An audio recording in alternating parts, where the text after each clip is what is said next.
Hello, everyone. Welcome to this week's episode of Cycle Breakers and Moneymakers. This episode is going to be recorded a little differently. I'm going to tell my team I don't want an intro to this episode, like the intro music, any of that. I'm not recording it on my computer. And I'll tell you why.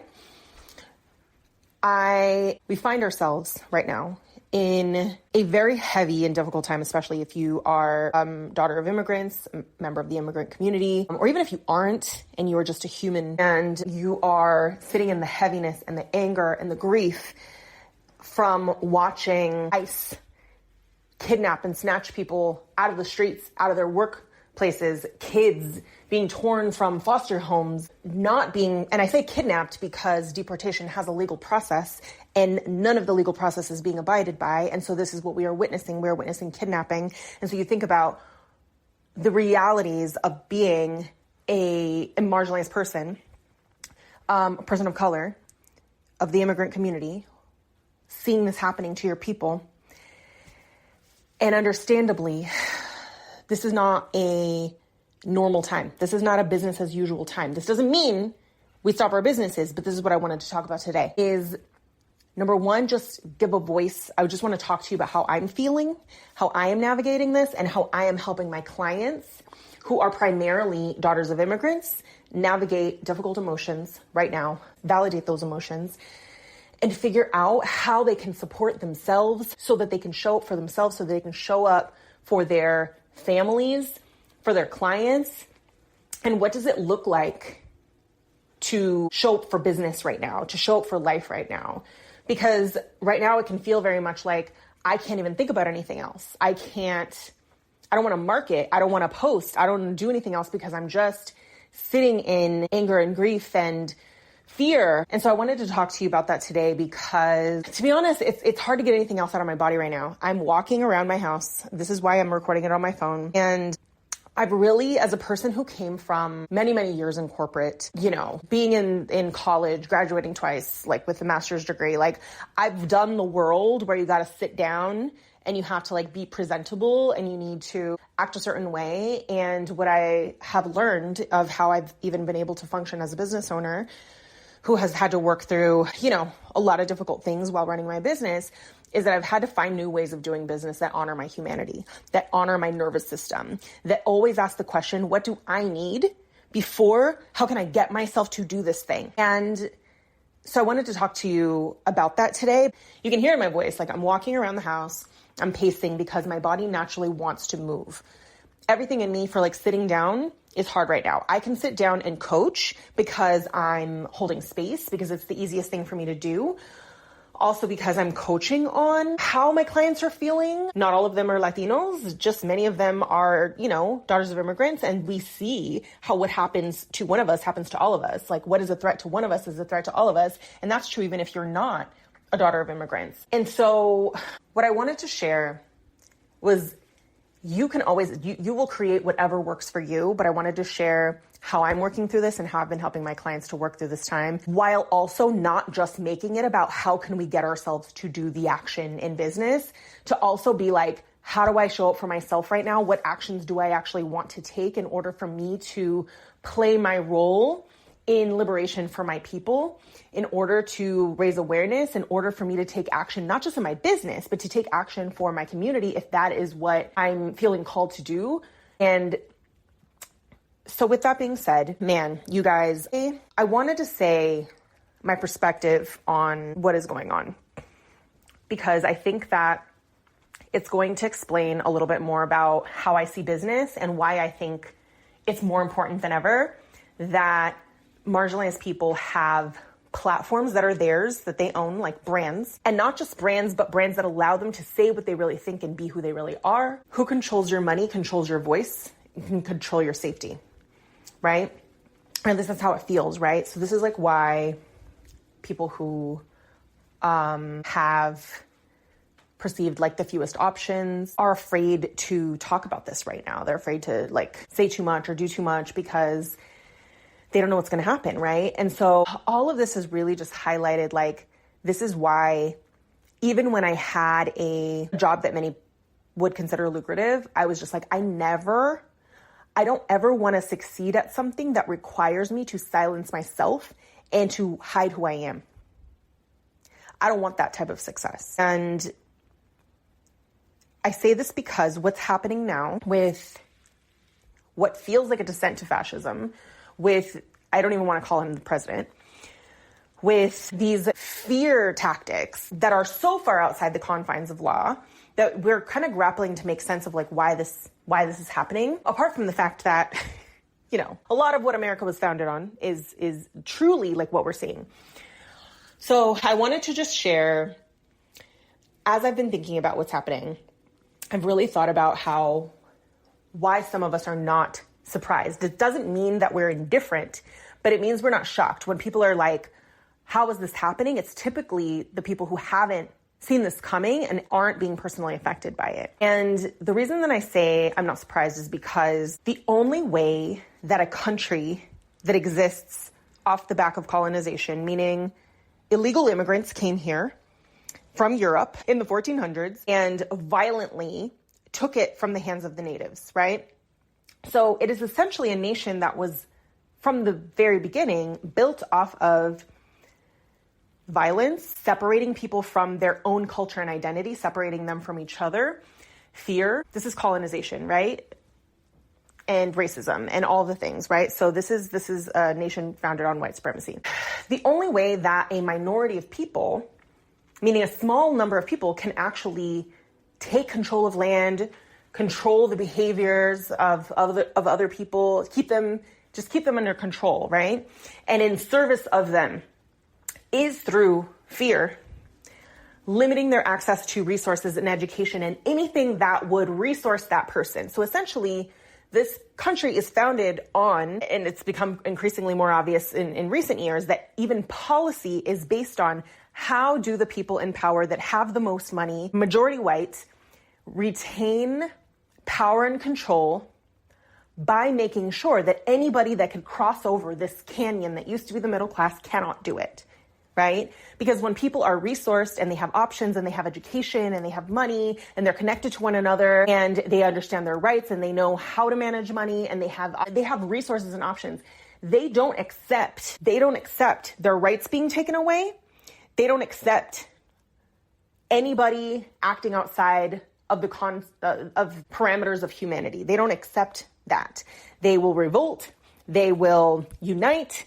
They will make change. They won't allow it to happen. But you have to disparage people. You have to keep them afraid. You have to keep them under-resourced. And thus, why the United States needs immigrants that don't have a path to citizenship, because when they don't have a path to citizenship, you can actually control them more by limiting their ability to move up, to gain access to different jobs, right? To have safety. They're always going to be operating with like looking over their shoulder in fear, right? And so I think they've realized this over the years, because my grandfather, who brought our family here right before I was born, granted, was able to do this through a program called the Bracero program. And that program existed back then where they would work in the fields. Granted, this isn't like a luxury program. This is like, they were working in the fields, right? My grandfather picked strawberries in the fields of California for 50 cents an hour, 7 days a week, lived on the camp with other men, was gone for 11 months out of the year. So that's the program. They were working. That's the work they were doing, working in dairy farms, all of that.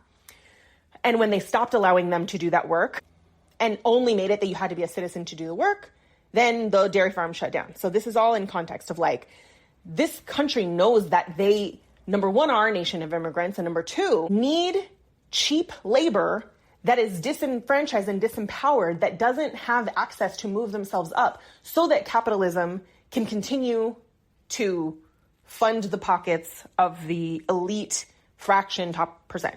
I say all of this to say that like, what is happening now is less about like, we actually want to deport illegal immigrants, and more so about, we want them all to be so fucking scared and worried for themselves, for their families, for their loved ones, for what else could happen, so that they know that they need the immigrants. That's why they've allowed them to work here, and why they go and destabilize other countries, so that that's a whole other thing. America goes and is notorious for destabilizing other countries in order to create the conditions that create immigration for people to come here. So when you understand it from that perspective, that it's very little about actually removing quote unquote illegal immigrants, because number one, not everybody that is being kidnapped is here on not legal status. This is really about racially profiling brown people and scaring everybody, because that's how violent oppressors maintain control, is to just keep you scared so that you don't try the system.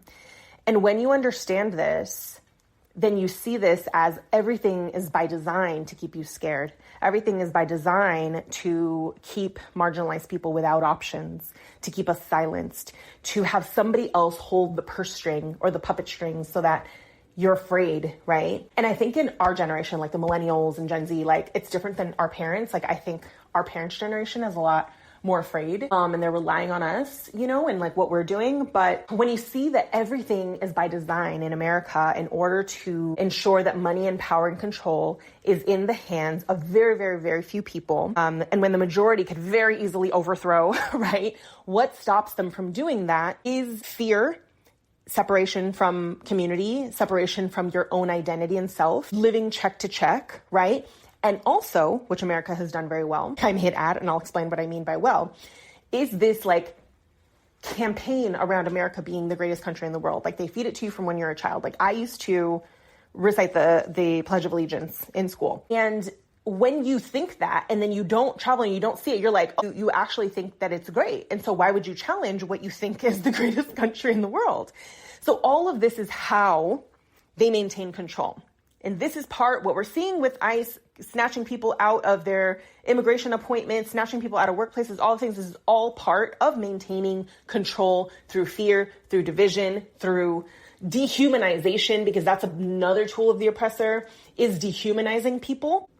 We ain't gonna let that happen, y'all. Immigrants, we're the proudest fucking people. We are so proud. We are proud of doing, even like I think about my grandpa, my abuelito, when he was telling me the story of bringing everybody to America and how proud he was when he said that he got citizenship for himself and like for my dad and like my tios and tias and my abuelita, and brought everybody. And he was able to work for the garbage company, and he worked there until he retired at 75. Like how proud he was that he was able to get a good job with benefits. Y'all, we are proud people, right? So try to dehumanize us, but that's what they're trying to do, right? And they're doing it in the sense that they're treating people in a way that isn't inhumane, right?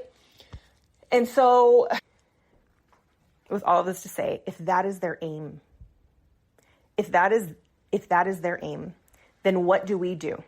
How do we change? How do we create change for ourselves? How do we create change for the next generation? What do we do to show up right now? So there's a few things that I want to share. Number one, during times like this, honoring what it is that your body needs in order for you to be able to take the actions that you want to take, rather than how can I force myself to take the actions that you want to take? Much in the same way that I'm recording this episode while walking around my house because my body's in fight or flight.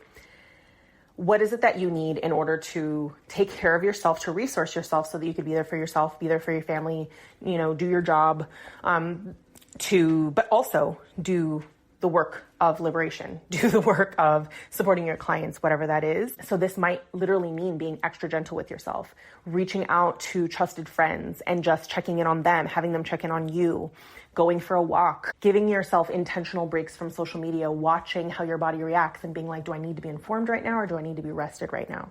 Right? So pouring into yourself, honoring yourself right now so that you can continue it, so that you just don't end up in a like frozen little bubble that you can't do anything with, you know? So there's that.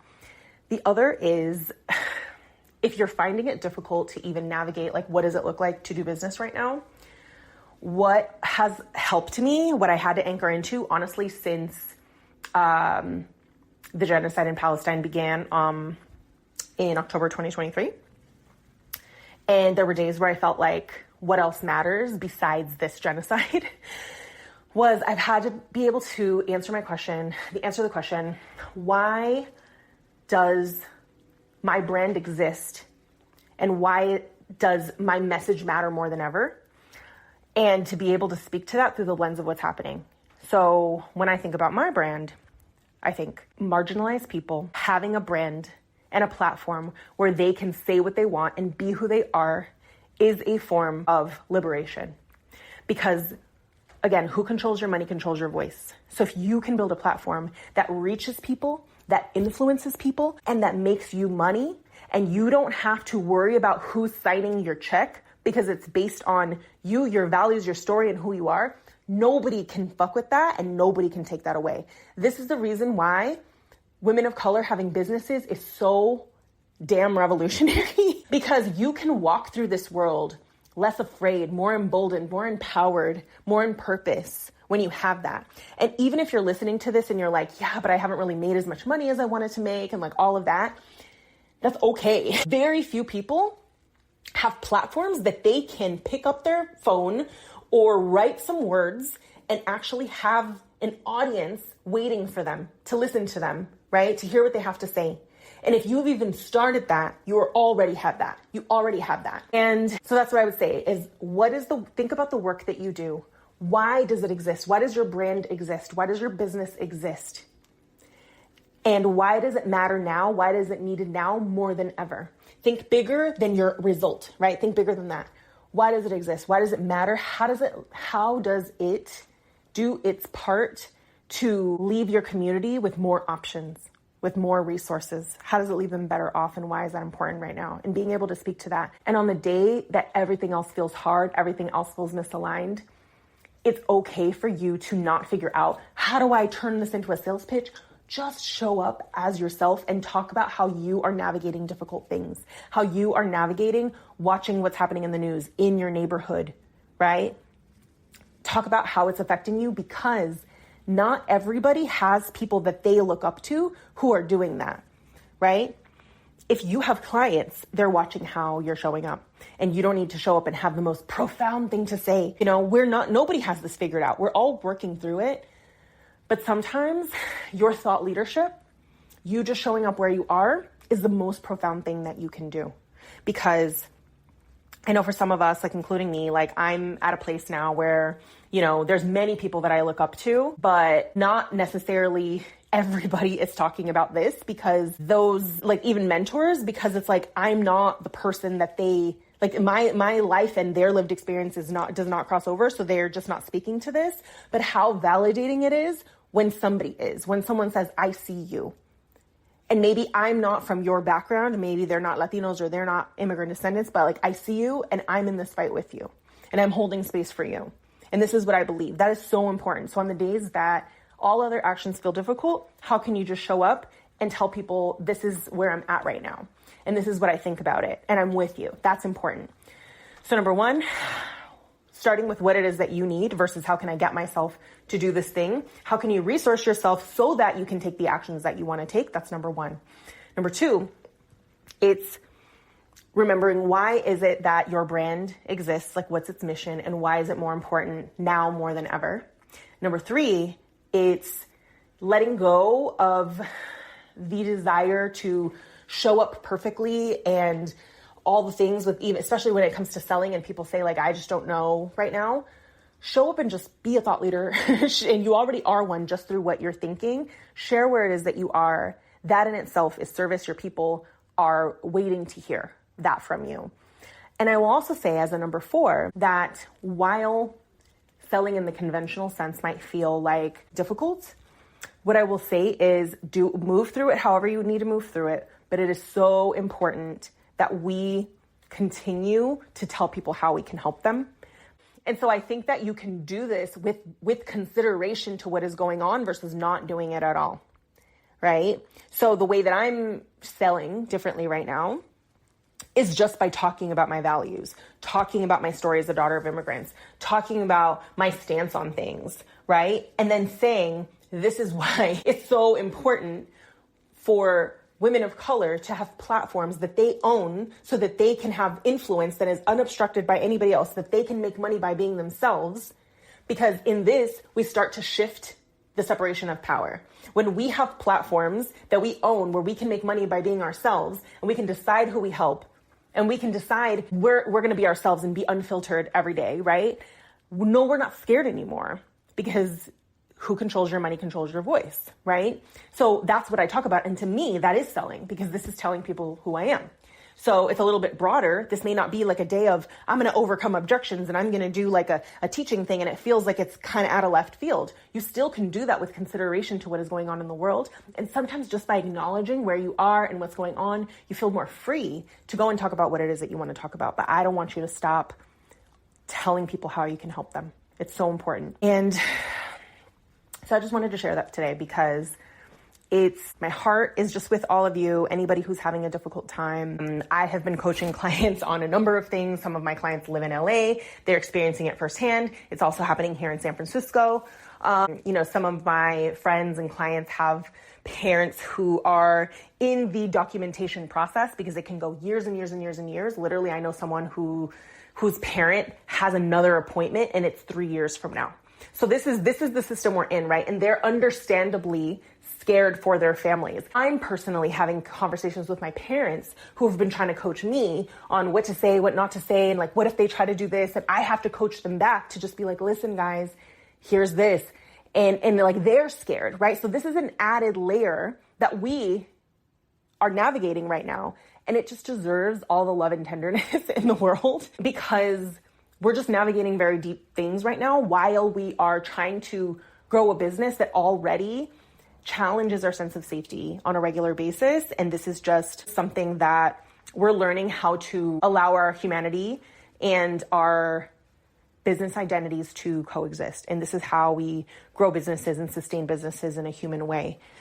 Not by compartmentalizing, not by silencing, not by all or nothing thinking, meaning like you have to sell business as usual, or we have to honor what's going on and we have to stop selling. How can you do both in terms of honoring self and taking action? It's all important. So this is how I see business. This episode was really just about me walking around my house as if I'm talking to you, as if you were walking with me.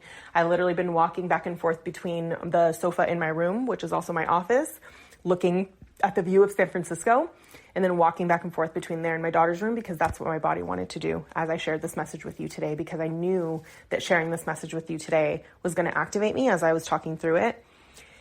Everything in me wants to fight. It wants to go. It's like, where are we going? Come on. Like we got to do something. And so I'm honoring my body while I'm recording this with you today. So yes, I hope you saw yourself in some of this. I hope this helped. I hope this brought solace. I hope this brought hope, because there is hope. We are uniting. We are talking to each other. We are organizing. And it isn't just the immigrant community, right? There's folks from all walks of life coming together in our defense because they know that what happens to one of us can happen to all of us. And this is so much bigger than what's happening to the immigrant community. This is what are we allowing our government to do uncontested? And so thank you all for being with me today. And I would love to hear from you if this resonated. You can DM me on Instagram at mariela.delamora. You can rate the podcast. You can share this episode. You can tell a friend about it and let me know how I can support you. All right, I'll see y'all in the next episode.